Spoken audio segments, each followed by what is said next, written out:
හරි. සුබ උදෑසනක් හැමෝටම. අපි අද පටන් ගන්න MCQ ස්පීඩ් MCQ අංක 7 ස්පීඩ් ටෙස්ට් 7 වෙනි එක. ඔයගොල්ලෝ ආන්සර්ස් ටික බලා ගන්න ඇති මෙතන. අපි ඉක්මනට අද MCQ ටික සාකච්ඡා කරමු.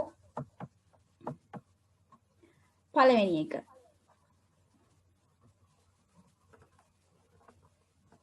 පළවෙනි MCQ එකේ තියෙන්නේ එක්තරා ලෝහයක ඇති භෞතික ගුණයක් ගිගා පැස්කල් 20ක්.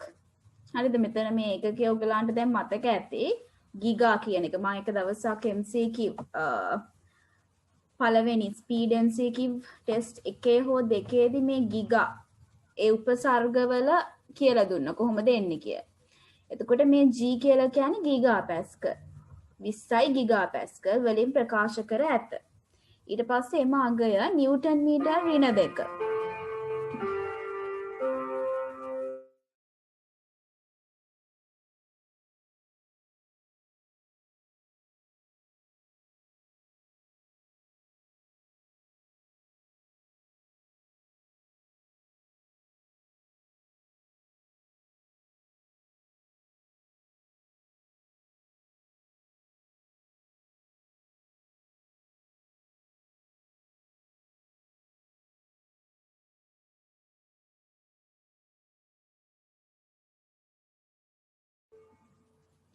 නිව්ටන් මීටර් ඍණ 2.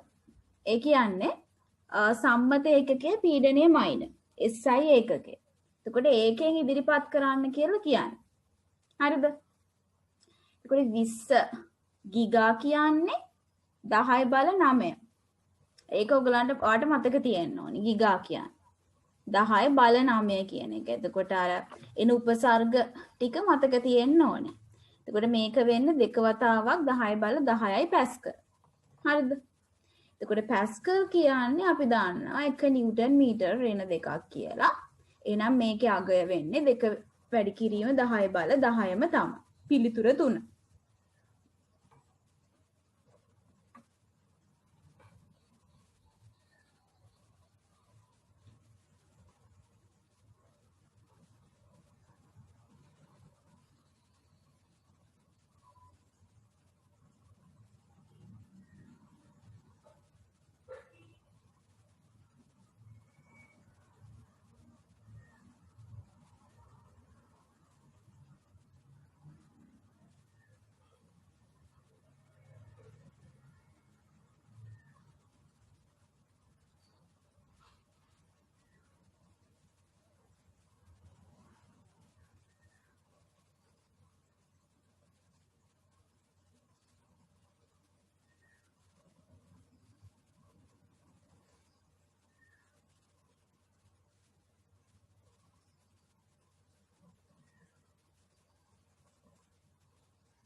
දෙවැනි MCQ එක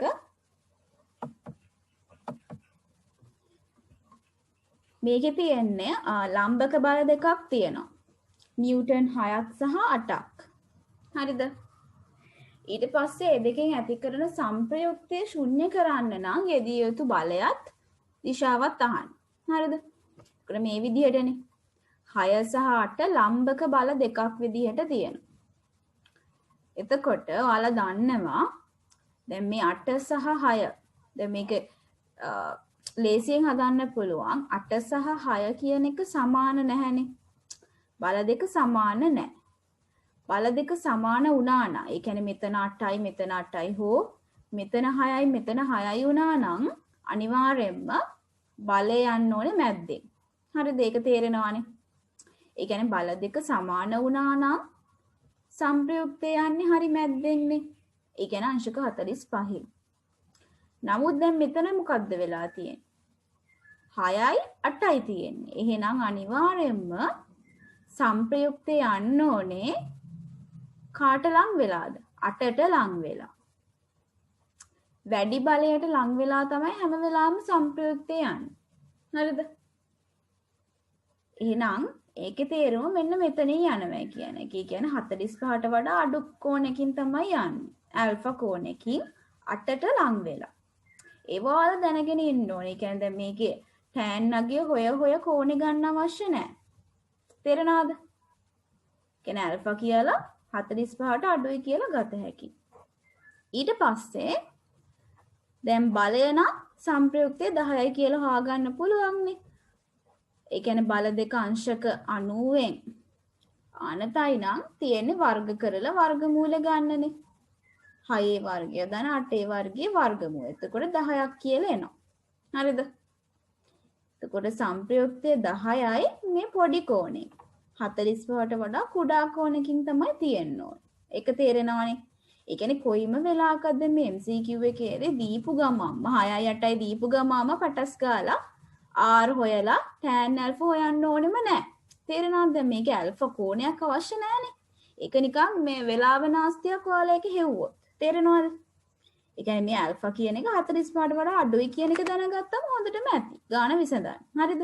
ඒතර ඒව වලින් මේ වෙලාව ඉතුරු කරගන්න ඕනේ. දැන් සමහර ළමයි දැන් මේකේ හොයනවා tan alpha. බෙදලා වැඩක්ම නැහැ. ඒ කියන්නේ ඒක අවශ්‍ය නැහැ හොයන්න.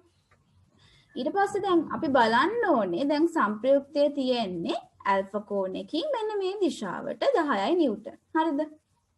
ඊළඟට බලන්න එහෙනම් දැන් අහන්නේ සංප්‍රයුක්තය ශුන්‍ය කරන්නනේ. ඒ කියන්නේ ඊට සමාන හා ප්‍රතිවිරුද්ධ බලයක් දෙන්න ඕනේ. මෙන්න මේ P බලය තමයි P බලය දුන්නම මේක බිඳුව වෙනවානේ මේ දිගේ. එහෙනම් P බලයත් 10යි නිව්ටන් වෙන්න ඕනේ. ඊළඟට දිශාව මොකක්ද?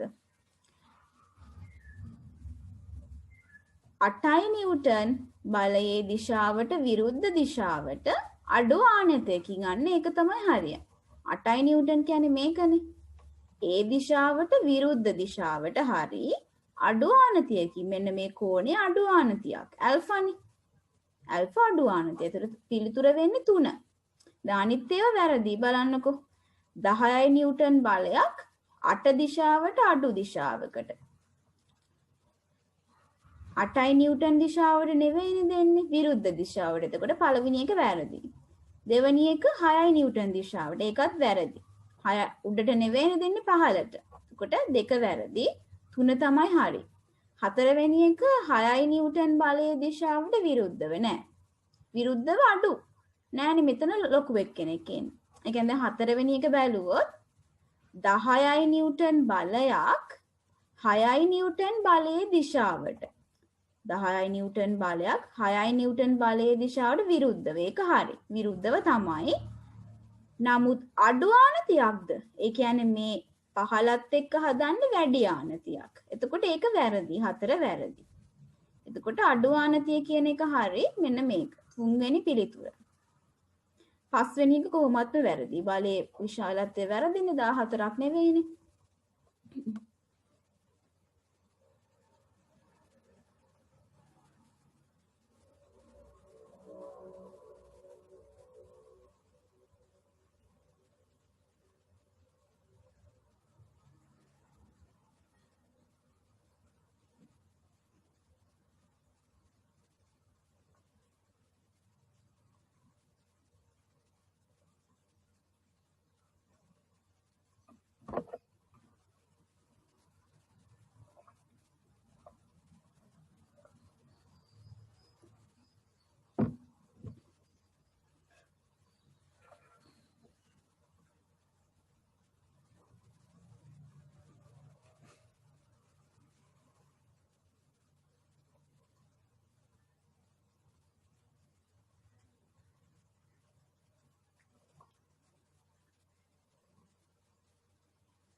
හරි.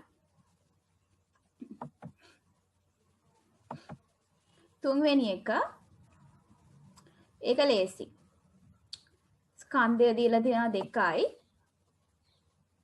ප්‍රවේගය 3යි. එහෙනම් චාලක ශක්තිය. ඒවනම් හරි ලේසි. භාගයයි mv වර්ග. භාගයයි m කියන්නේ 2යි v වර්ගය 3 වර්ගය. පිළිතුර 9යි ජූල්. ඒ කියන්නේ අංක 2.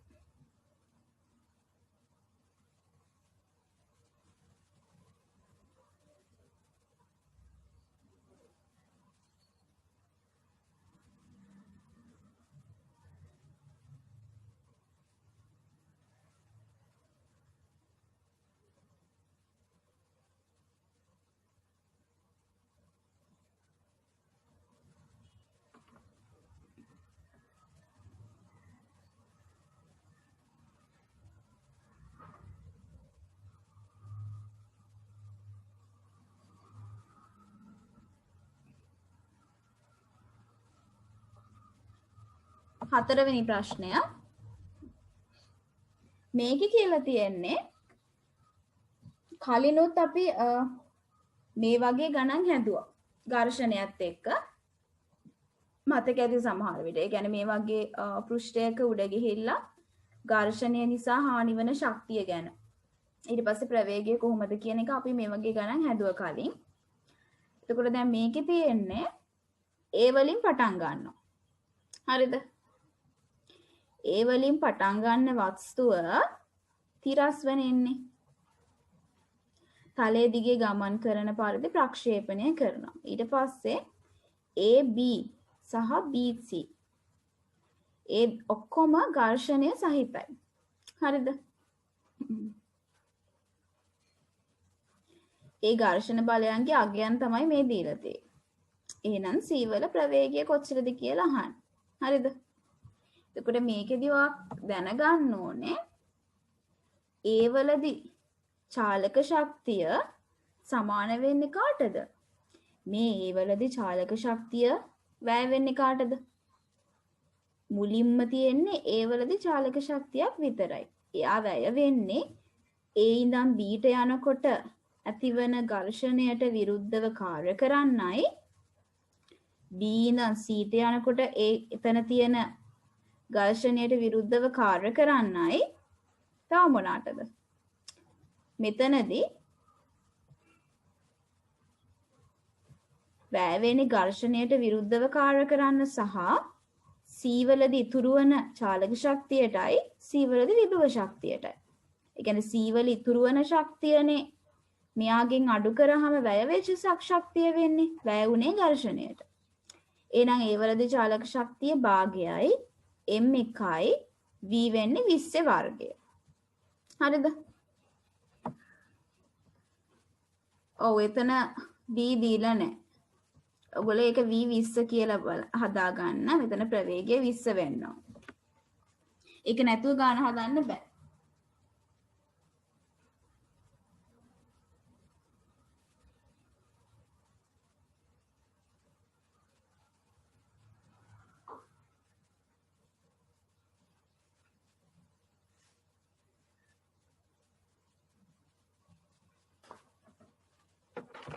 මෙතන එහිදී තිරස්ව 20ක ප්‍රවේගයකින්.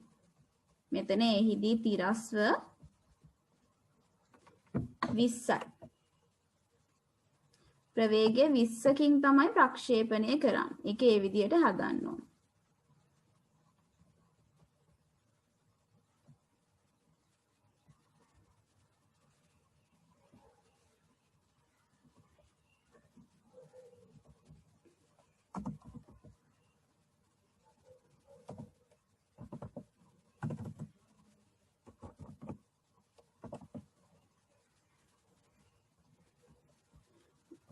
ප්‍රවේගය 20ක්. 20යි ms ඍණ 1 ප්‍රවේගයෙන් තමයි වස්තුව ප්‍රක්ෂේපණය කරන්නේ මෙතනදී. එතකොට එතනදී චාලක ශක්තිය භාගයයි m1යි v වෙන්නේ 20 වර්ගය. හරිද?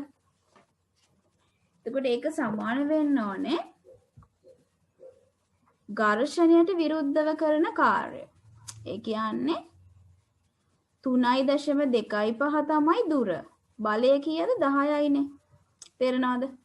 කියන්නේ AB අතර දුර 3.25යි. ඝර්ෂණ බලය 10යි නම් කරන ලද කාර්ය කවුද? Fs.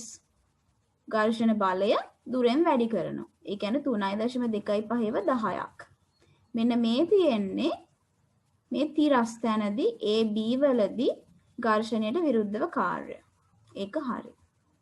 ඊළඟට BC තැනදී විරුද්ධව කාර්ය කීයද? BC දුර කීයද? BC දුර හොයාගන්න ඕන.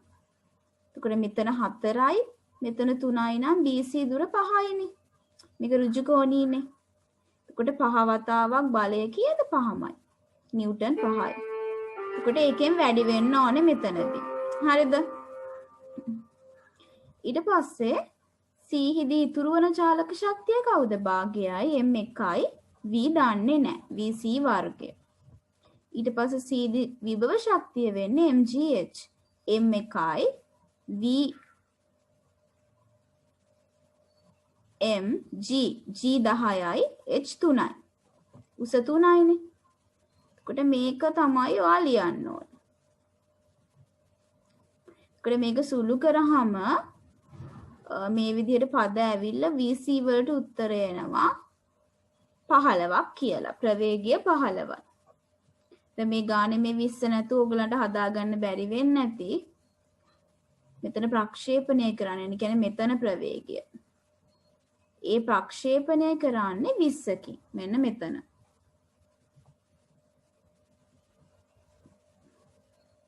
මෙන්න මෙතන ප්‍රවේගය තමයි 20 වෙන්නේ.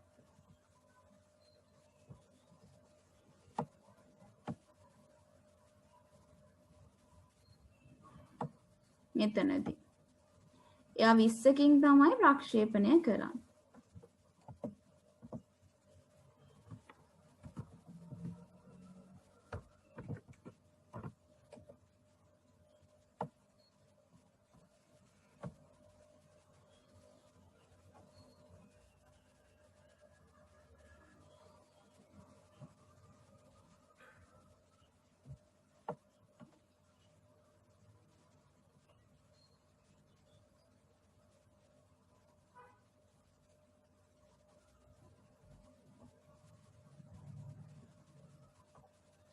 මේ ඝර්ෂණය ගත්ත විදිය තමයි වැදගත් වෙන්නේ.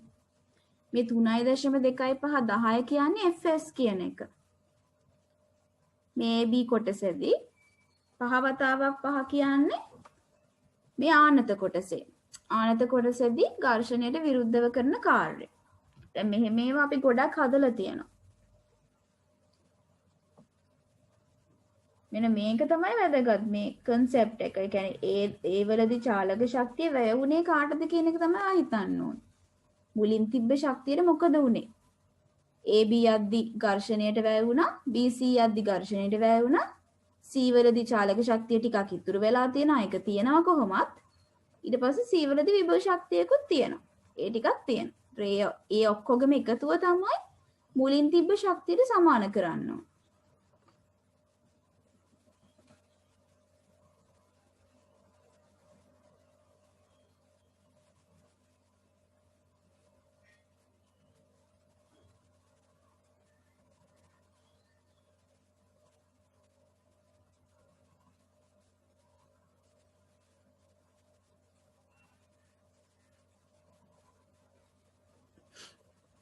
හරි.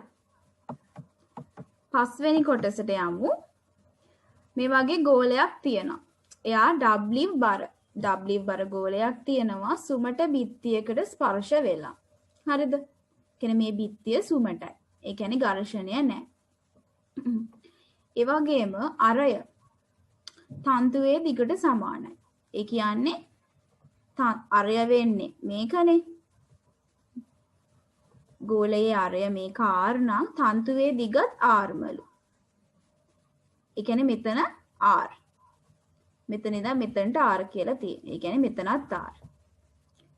තන්තුවේ ආතතිය වෙනුවේ T කීයද කියලා අහන්න. එතකොට අපි මොකද්ද කරන්නේ? දැන් මේකේ බල ටික ලකුණු කරන්න එපා. දැන් මේ වගේම ගානක් අපි ක්ලාස් එකේදීත් කරාට මතක ඇති.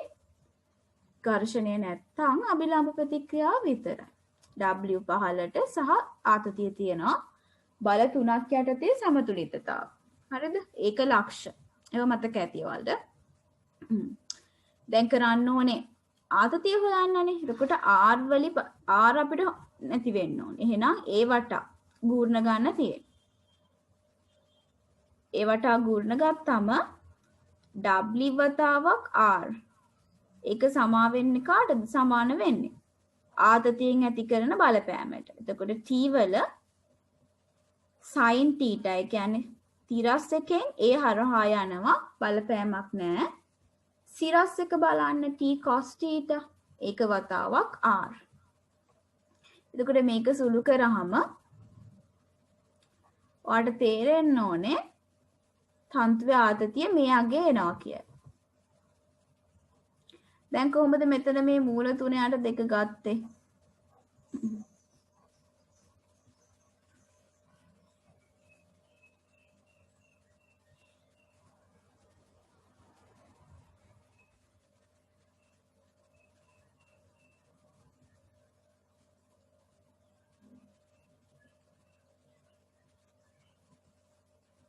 කොහොමද ගත්තේ එක?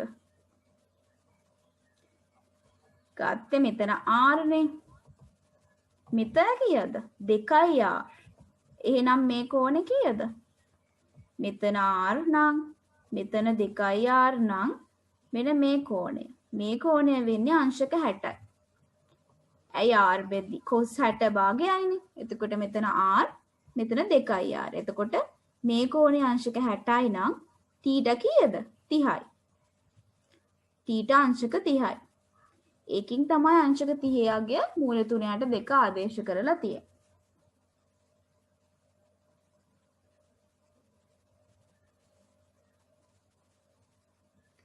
එතකොට පිළිතුර වෙන්නේ අංක 3. 2W බෙදීම මූල 3.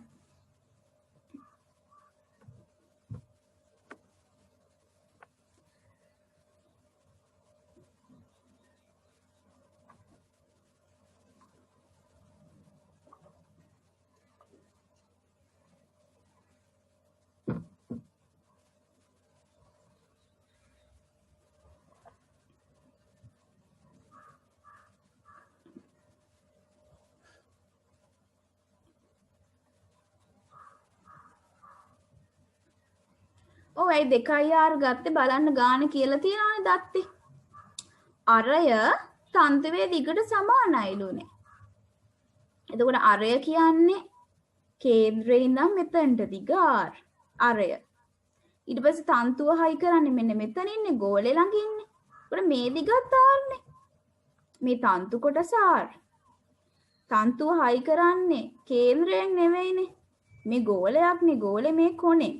එතකොට මේ කොනේ ඉඳන් පරිධියේ කොනේ ඉඳන් මෙන්න මේ මුල්ලට තියෙන දුර R නම් ඒකත් R අරයත් R. එතකොට මේ මුළු දිග 2R. මේ මුළු දිග 2R මේ දිග R. එතකොට මේ කෝණය අංශක 60 වෙනවා. හරි නේද ඒක?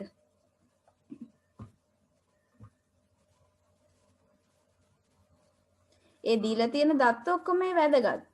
අර අරය තන්තුවේ දිගට සමානයි කියන එකෙන් තමයි මේ කෝණය ගන්න වෙන්නේ.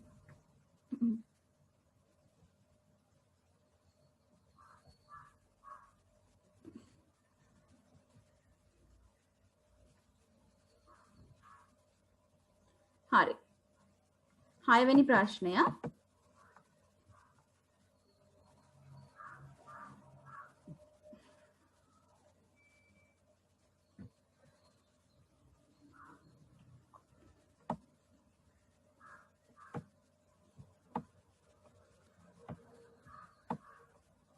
මේකේ කියලා තියෙන රූපේ දීලා තියෙනවා බර ගෝලයක්. හරිද? බර ගෝලයක් දීලා තියෙනවා සමතුලිතව තියාගන්න බලයක් යෙදිය යුත්තේ මොන පැත්තටද කියලා තමයි කියලා තියෙන්නේ. හරිද? එතකොට මේ ප්‍රශ්නය අනුව මේ කෝණය අංශක 30යි. එතකොට මෙයා මත ක්‍රියා කරන බල වෙන්නේ බර සහ ප්‍රතික්‍රියාව R. සහ අනිත් එක තමයි දැන් මෙතන අපිට මුකුත් ඝර්ෂණයක් ගැන කියලා නැහැනේ. ඒ නිසා අපි ඝර්ෂණය ගැන කියලා නැති තැන්වල අපි සුමට කියලා තමයි ගන්නෙ ඕනම ගානක. සාමාන්‍යයෙන් MCQ එකක වගේ. එතකොට මේක සුමටයි නම් බලය කොහාටද දෙන්න ඕනේ? දැන් මේකෙදී අභිලම්බ ප්‍රතික්‍රියාව නම් මේ බරයේ සංරචකයෙන් සන්තුලනය කරනවා. ඒ කියන්නේ ඉහළට බල පහළට බල සමාන වෙන්න එපයි මේ ආනත් තලයේ දිගේ. එතකොට R කියන එක නම් W වල මේ පැත්තට තියෙන සංරචකයෙන් සන්තුලනය කරනවා. එතකොට ඒක ප්‍රශ්නයක් නෑ. උඩ යට යන්නේ නෑ. උඩ පහළ යන්නේ නෑ. දැන් W වල මේ පැත්තට ආනත් තලයේ දිගේ තියෙනවා පහළට. එහෙනම් ඒක සන්තුලනය කරන්න තමයි බලයක් නැත්තේ. එහෙනම් බලය දෙන්න ඕනේ කොහාටද? ආනත් තලයේ දිගේ ඉහළට. ඉහළට දෙන්න ඕනේ අංශක 30ක කෝණකින්. ඒ කියන්නේ මෙන්න මේ වගේ. පිළිතුර අංක 4. මේවා හරිම ලේසි ගණන්.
හරි.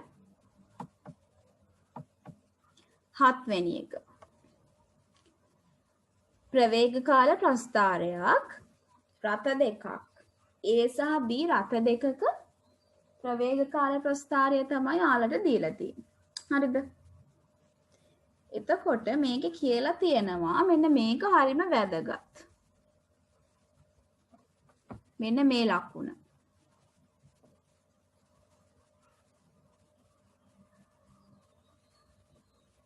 එකම තැනින්. ඒක වැදගත්. එකම තැනින් තමයි මේගොල්ලෝ පටන්ගෙන තියෙන්නේ වැඩේ. හරිද? ආරම්භ කරලා ඊට පස්සේ ඒ දෙකේ ප්‍රස්ථාර දීලා තියෙනවා. ඊට පස්සේ අහනවා නැවත රථ දෙක හමු වෙන කාලය. එතකොට දැන් එකම තැනකින් පටන් ගත්තනම් ඒ රථ දෙක හමු වෙන කාලය වන්නේ ගියපු දුර සමාන වුණොත් නේද? හරිද? එතකොට අපි දැන් මේක ඉස්සලම හොයාගමු. මේකේ ආනතිත් අසමානයිනේ. එතකොට අපිට ත්වරණත් ටිකක් හොයාගන්න වෙනවා. අපි ඉස්සලා ත්වරණය හොයාගමු. ඒ රථයේ ත්වරණය කවුද? අනුක්‍රමණයනේ. 12 බෙදන්න ඕනේ 4ෙන් 3යි. B වල එතකොට මේ පොඩි උස වෙන්නේ 3යි 3 බෙදන්න ඕනේ 4ෙන්. ත්වරණය හොයාගත්තා. ඊට පස්සේ ප්‍රස්ථාර දෙකේ ඡේදන ලක්ෂ්‍ය ගත්තොත් ඒ දෙක වෙන්නේ එතන ලක්ෂ්‍ය වෙන්නේ අවස්ථා දෙකේදීම ප්‍රවේග සමාන වෙන අවස්ථාවනේ. මෙතන ඇවිල්ලා ප්‍රවේගය සමාන වෙන අවස්ථාව. එතකොට ඒ අවස්ථාවේදී අපිට හොයාගන්න පුළුවන් එතන ප්‍රවේගය මොකක්ද කියලා. පුළුවන් හොයාගන්න. එතන ප්‍රවේගය v නම් මෙතන අනුක්‍රමණ අපි දන්න නිසා ත්වරණය දන්න ඕනේ දැන් 3යිනේ. එතකොට v බෙදීම මෙතන v ප්‍රවේගය නම් මේ ත්‍රිකෝණය ගත්තාම මෙන්න මේ විදිහට v බෙදීම 3 සමාන වෙන්න ඕනේ v ඍණ 3 බෙදීම 3 බෙදීම 4ට. ඒ කියන්නේ එකම කාලෙනේ. දැන් මේ කාල දෙක සමාන කරලා තියෙන්නේ. කාල දෙක සමාන කරනවා කියන්නේ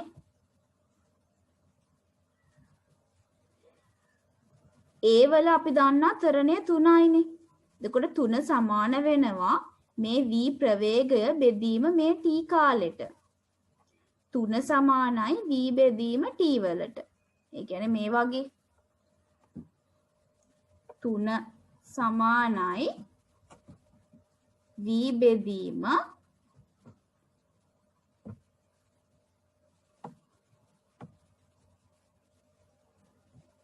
t වලට.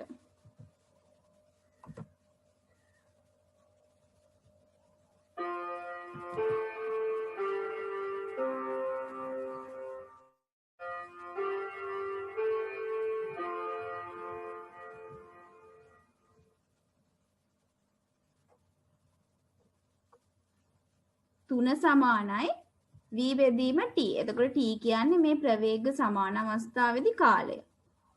ඒ වගේම අපිට ආයෙත් ලියන්න පුළුවන් 3 බෙදීම 4. ඒක සමාන වෙනවා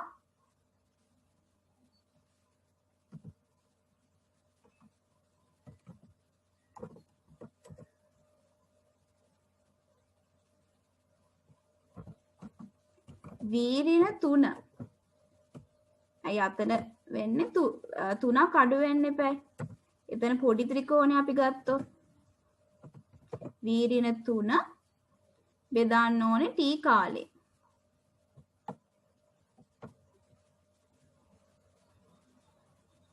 මෙතනදී t කාලේ. හරිද? ඒ කියන්නේ මෙන්න මේ පොඩි ත්‍රිකෝණය. මේ පොඩි ත්‍රිකෝණය ගත්තොත් මේ උස වෙන්නේ කවුද? v වලින් 3ක් අඩු කරනවා t වලින් බෙදනවා. ඒක තමයි අනුක්‍රමයට සමාන වෙන්නේ. හරිද? එතකොට මේ දෙකෙන් t වෙන්නේ v බෙදීම 3යි. මෙතනින් t වෙන්නේ කවුද? v ඍණ 3 බෙදීම 3 බෙදීම 4යි. එතකොට මේ දෙන්න සමාන කරලා. හරිද? ඒකෙන් v වලට උත්තරය අරන් තියෙන්නේ. v 4යි.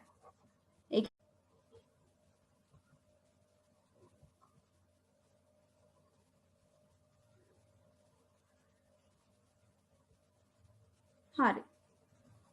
එතකොට මේ t කාලය සමාන නිසා v හොයලා තියෙන්නේ v 4ක් වෙනවා. ඊළඟට එහෙනම් t හොයාගන්න පුළුවන් නේ අපිට.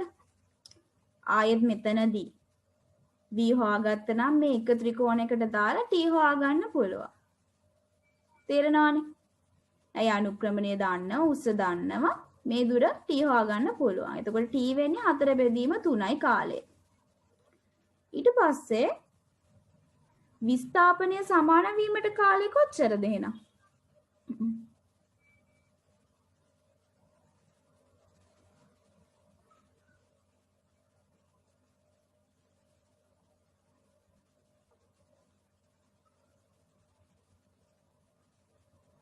විස්ථාපනය සමාන වීමට නම් කාලය වෙන්නේ මේ t 4 බෙදීම 3යිනේ. ඒක දෙකෙන් වැඩි වෙන්න ඕන. ඒ වගේ දෙගුණයක්.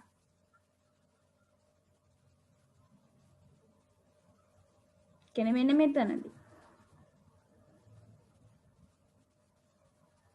එතකොට වෙනවා 2 වතාවක් 2 බෙදීම 3යි. පිළිතුර 2.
අටවෙනි ප්‍රශ්නය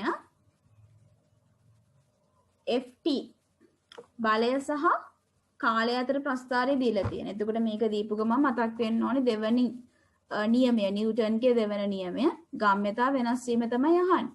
එතකොට මොකක්ද? මතකනේ F සමානයි m v ඍණ u බෙදීම t. හරිද? ගම්‍යතා වෙනස් වීම. ඒ සූත්‍රය මතකයි හැමෝටම. මොකක්ද F සමානයි mv ඍණ mu ඒක කාලයෙන් බෙදෙන්න ඕන. මෙයා බෙදන්න ඕනේ කාලයෙන්. ඕකනේ සූත්‍රය. එතකොට මේකෙන් මේ ft ගුණිතයේ ප්‍රස්ථාරය තමයි ඇඳලා තියෙන්නේ. ft. එතකොට ft සමාන වෙන්නේ mv ඍණ muට. ගම්‍යතා වෙනස් වීමම තමයි. එතකොට මේ ප්‍රස්ථාරයේ වර්ගඵලය තමයි ගන්න. වක්‍රයට වර්ගඵලය. එතකොට ඒක දැන් මේක මොකක්ද ඇත්තට මේක තියෙන්නේ?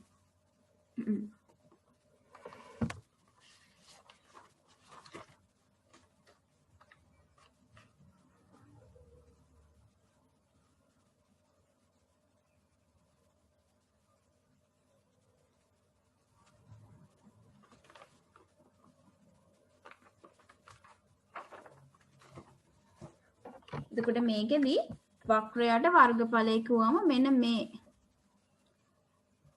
මේ ප්‍රදේශය තමයි ගන්න ඕනේ.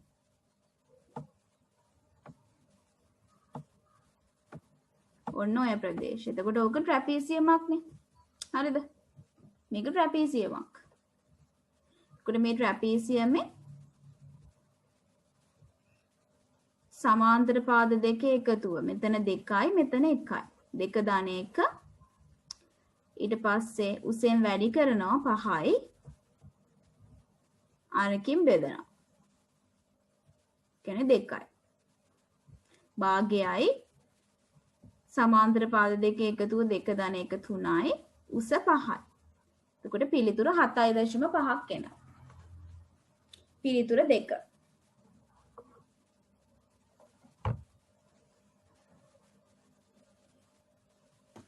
මේවා ලේසි ඉතින්. ඒකවල මතක තියාගන්න ඕනේ මොකද්ද මේකෙදි මෙන්න මේ සූත්‍රනේ. මේ සූත්‍ර විතරමයි. හරි.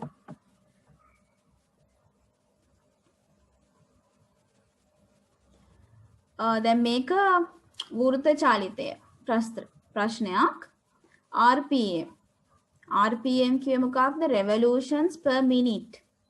එක මිනිත්තුවකට වට RPM කියන්නේ. ඒ අගය 3000 නම් සංඛ්‍යාතය කොච්චරද?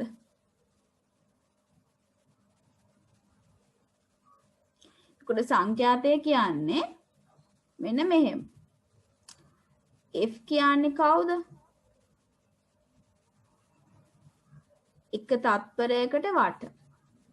එතකොට ඒක මොකක්ද? මේ ඇවිල්ලා මිනිත්තුවට වට. ඒක තත්පර කරා නම් හරි.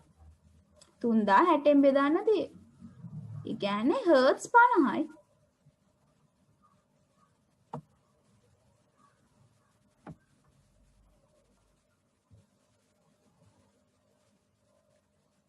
දැන් මේකෙදි ඔයා ඔමෙගා හොය ඉන්න අවශ්‍ය නැහැ. ඔමෙගා සම්බත ඒකක වලින් හොයලා ඊට පස්සේ සංඛ්‍යාතයට දාලා එහෙම අවශ්‍ය නැහැ. F කියන්නේ කවුද? ඇත්තටම තත්පරයට වට කියන එකනේ. ඒක මතක තියාගන්න. ඒක ලේසි ක්‍රමයක්. දැන් නැත්තම් මේකේ ඔයා කරන්නේ සාම්ප්‍රදායික විදිහට දැන් ගොඩක් අය එහෙම කරලා ඇත්තේ 3000 RPM නේ. ඔක රේඩියන් වලට හරවනවා. රේඩියන් තත්පරයට. ඔමෙගා වල සම්මත ඒකකයට හරවනවා. ඊට පස්සේ මොකද්ද කරන්නේ? ඊට පස්සේ ආ කරන්නේ ඒක F සමානයි 2.5 බෙදීම ඔමෙගා. ඒ සූත්‍රයට දාලානේ කරන්න යන්නේ. වැඩ වැඩි. එහෙම කරන්න ඕනේ නැහැ.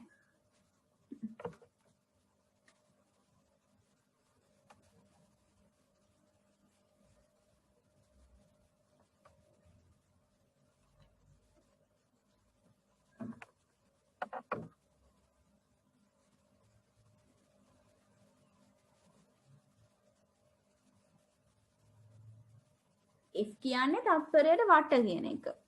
F වල තියෙන hertz වල තත්පරයට වට කොච්චරද?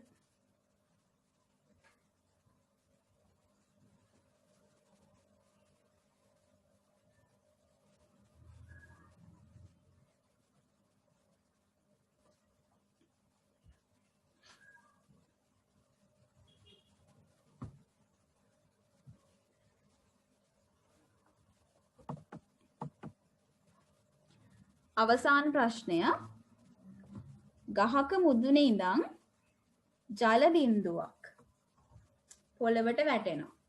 ඒකට තත්පර 4ක් ගන්නවා. එහෙනම් උස අහන්නේ. ඉතින් එතකොට මේක මොකක්ද? නිකම්ම නිශ්චලතාවයේ සිට වැටෙන ගුරුත්වය යටතේ වැටෙන චලිතයක්. තත්පර 4ක් කාලයක් ගන්නේ නැහැ. සමානයි මේ සූත්‍ර දාන්න විතරයි තියෙන්නේ. ආරම්භක ප්‍රවේගයේ බිඳුවයි මේ විදිහට. එතකොට උස එන 80ක්. මේක නිකන් ආදේශ කරන්න තියෙන ගාණක්. පිළිතුර තුල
හරි. එතකොට අද MCQ 10 සාමාන්‍යයෙන් ලේසි ටිකක් තිබ්බේ. හරි.